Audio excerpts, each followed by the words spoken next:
Imagine a dream sold to every American kid. Go to college, get a degree, and the world is yours. But for 45 million borrowers, that dream turned into a nightmare, a $1.7 trillion chain around their necks, crushing home ownership, marriages, and retirements. This is the story of how student debt transformed higher education from a ladder to success into America's biggest financial trap. We'll rewind through 8 acts of betrayal, greed, and broken promises, revealing the forces that built this monster and who profits from your pain. To understand the trap, we first have to remember what the world looked like before the cage was built. We have to travel back to the mid-20th century.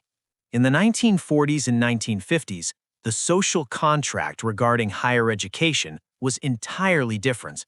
If you walked into a university registrar's office in 1955, the price on the wall would look like a typo to modern eyes.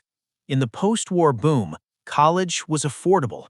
In fact, at many public institutions, it was essentially free. A student could attend a top-tier public university for a few $100s a year. More importantly, you could pay for it by working a summer job. You could be a lifeguard, a factory worker, or a soda clerk for 3 months, and that paycheck would cover your tuition and your books for the entire year. It wasn't mythical, it was just the standard economic reality. The catalyst for this golden age of education was the GI Bill. Passed in 1944, the Servicemen's Readjustment Act sent millions of World War II veterans to college. The government realized that to build a global superpower and a robust economy, they needed an educated workforce, and they were willing to pay for it. This wasn't viewed as charity, it was an investment.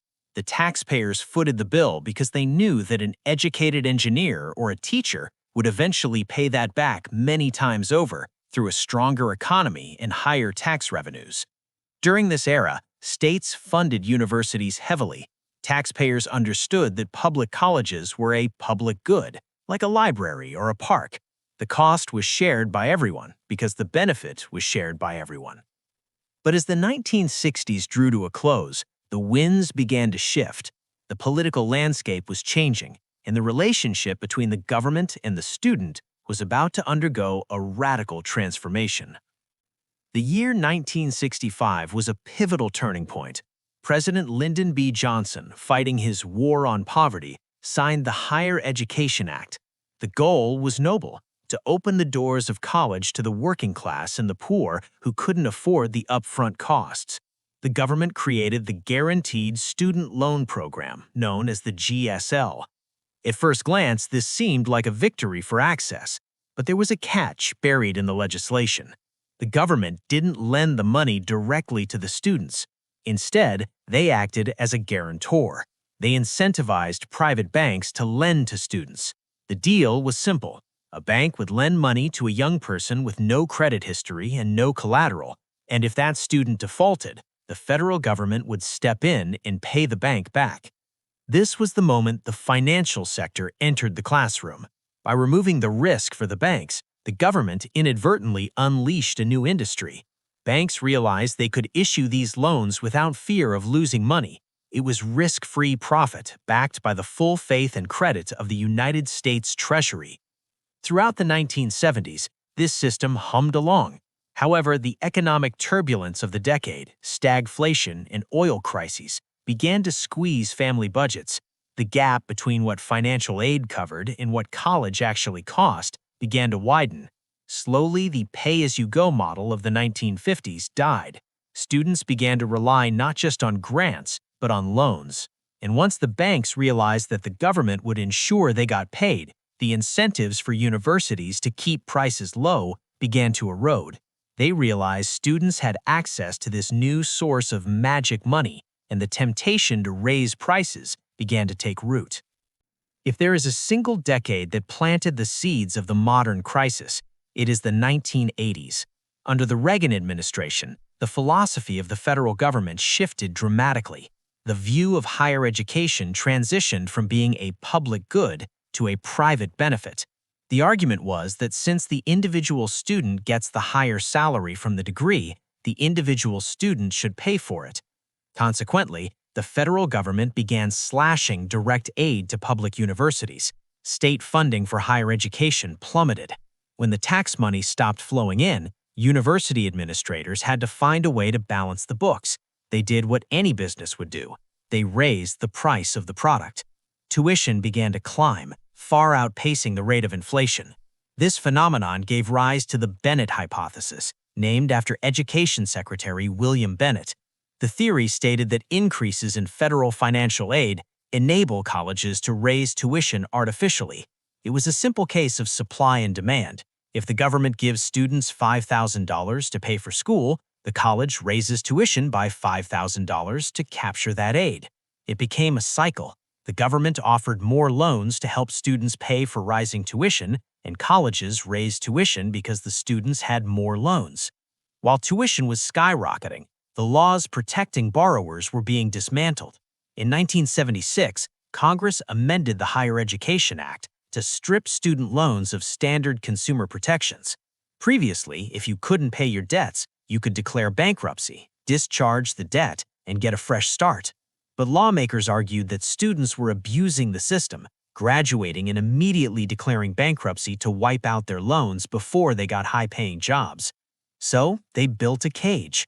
In 1976, student loans could only be discharged in bankruptcy if the borrower had been in repayment for 5 years. By 1990, that was extended to 7 years. And finally, in 1998, under President Clinton, Congress passed a law that made student loans almost impossible to discharge in bankruptcy at all, except in cases of undue hardship, a legal standard that is nearly impossible to prove in court. This was the hammer blow. It turned student loan debt into a unique kind of financial instrument. It became debt that follows you forever. It cannot be escaped. It cannot be refinanced in a bankruptcy court. It is an albatross that stays with you until you die, or until you pay it off, plus interest. The trap was now legally sealed. As we entered the new millennium, the culture of debt had fully normalized. The 2000s saw the rise of aggressive marketing by private lenders like Sallie Mae. They were no longer just loan administrators. They were predators. They targeted 17-year-olds with glossy brochures and slick television commercials, selling the dream of a career without explaining the fine print of the interest rates. During this era, we also saw the explosion of the for-profit college industry. Giant corporations like Corinthian Colleges and the University of Phoenix realized the federal loan system was an ATM machine that they could loot. They targeted vulnerable populations, low-income individuals, single mothers, and veterans, convincing them to take out massive federal loans to pay for degrees that often had little value in the job market. These for-profits spent more on advertising and recruiting than they did on actual teaching. They knew as long as they got the student to sign the loan paper, the federal money would flow in immediately. If the student dropped out a month later, the school kept the money and the student was left with the debt. Then came the Great Recession of 2008. The economy collapsed. Millions of people lost their jobs. In a desperate attempt to survive and become employable again, millions of Americans flocked back to college. Enrollment soared, and with it, student debt surged past credit card debt and auto loan debt to become the largest category of consumer debt in the country, second only to mortgages. The narrative had completely flipped. In the 1960s, debt was a last resort. By the 2000s, debt was the default method of financing a life. You couldn't go to school without it. It was no longer a choice. It was a mandate for entry into the middle class. Today, we are living in the aftermath of that explosion. The numbers are staggering. The total student loan debt in America sits at $1.7 trillion. This is not just a statistic on a spreadsheet. It is a macroeconomic anchor dragging down the entire country. 45 million borrowers are holding this debt. To put that in perspective, that's more than the entire population of Canada. The average borrower now graduates with nearly $30,000 in debt, but for graduate students and those seeking professional degrees, the numbers routinely climb into the hundreds of thousands. This reality has reshaped the American experience. Consider the story of the millennial generation. They are the most educated generation in history, yet they are significantly behind the wealth curve of their parents. They are delaying homeownership because they can't qualify for a mortgage with their debt-to-income ratio. They are delaying marriage. They are delaying having children. The birth rate in the United States has plummeted, and economists point directly to the cost of raising children combined with the burden of student loans. The crisis has also exposed a deep inequality in the system. The burden is not shared equally. Black and Latino borrowers borrow more to attend college and often face lower wages after graduation due to systemic wage gaps. As a result, the black-white wealth gap is exacerbated by student loans. A typical white borrower pays down their debt over time, while a typical black borrower often sees their debt grow years after graduating, even while making payments. We are now seeing a rise in senior citizens with student debt. Millions of Americans over the age of 65 are still paying off loans, some of their own college days, and others from Parent Plus loans they took out for their children. The government is garnishing their Social Security checks to pay for the debt. It is a humanitarian crisis hiding in plain sight. Why does it feel like this debt never dies? Why do borrowers make payments for 10 years and find they owe more than when they started? The answer lies in the mechanics of the trap. First, there's the issue of interest rates. Unlike a mortgage, which you can refinance when rates drop, federal student loans are issued by the government at rates set by Congress, and they are often high. Some loans carry rates of 7%, 8%, or higher, but the real killer is capitalization. This is the technical term for a process that is mathematically evil.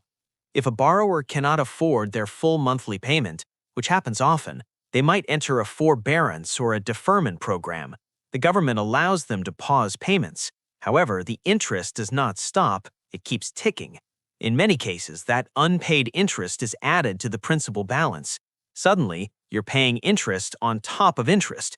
You are paying interest on your interest. This is negative amortization. Imagine a snowball rolling down a hill. Instead of melting as it rolls, it picks up more snow. It grows larger and heavier. This is why we see borrowers who borrowed $40,000, paid back $50,000 over 15 years, and still owe $60,000. They are running on a treadmill that is speeding up. Furthermore, the collection powers of the federal government are unmatched by any private lender. The Department of Education does not need a court order to garnish your wages. They do not need a judgment to seize your tax refund. They can simply take the money. They can disable your passport if you owe enough. The system is designed to ensure that the government gets every penny, plus interest, regardless of the destruction it causes to the borrower's financial life. If this system is so destructive for the borrower and damaging to the economy, why does it exist? Who benefits? First, there are the loan servicers. These are the companies hired by the government to manage the billing. Companies like Navient, Nelnet, and FedLoan have made billions processing these payments. Time and again, these companies have been exposed for incompetence and malice. They have steered borrowers away from affordable repayment plans and into forbearances that maximize interest capitalization because it makes their accounting easier. They are incentivized not to help the student, but to keep the account open and active. Then there are the universities themselves. The availability of easy federal money has allowed universities to engage in an arms race of amenities. To attract students, colleges have built luxury dorms, rock climbing walls, lazy rivers, and multi-million-dollar student centers. They have bloated their administrative bureaucracies. The price of tuition has risen, not because the education is better, but because the schools are competing for students with federal loan money in their pockets. And finally, the government itself benefits. For years, the student loan program was a profit center for the federal treasury. Because the government borrows money at very low rates and lends it to students at much higher rates, the difference is profit. The government has made tens of billions of dollars in profit off the backs of students. We have created a system where we tax the poor and the middle class to finance the federal treasury. So where do we go from here? We stand at a crossroads. The $1,800 billion mountain is casting a shadow over the future of the American economy. There are those who argue for mass cancellation, wiping the slate clean for millions of borrowers to stimulate the economy. They argue that it is a racial justice issue and a matter of basic fairness. Others argue that forgiving the loans is unfair to those who already paid their debts or those who never went to college, and that it will only encourage universities to raise tuition even further in the future. But beyond the political shouting match, there is a deeper question that needs to be answered. What is the purpose of higher education in America? If we believe that an educated populace is essential for a democracy, then we must treat education as a public good, not a luxury product. We must return to a model where state funding covers the cost of instruction, not the student. We need to restore bankruptcy protections. We need to stop allowing interest to capitalize and trap borrowers in cycles of debt. We need to hold predatory schools accountable. And ultimately, we need to decide if the American dream is a right that everyone can earn or a luxury item that only the wealthy can afford. The student loan crisis is not just a story about money. It is a story about broken promises. It is a story about a generation that did what they were told, work hard, study hard, and arrived at the finish line only to find a bill they could never pay.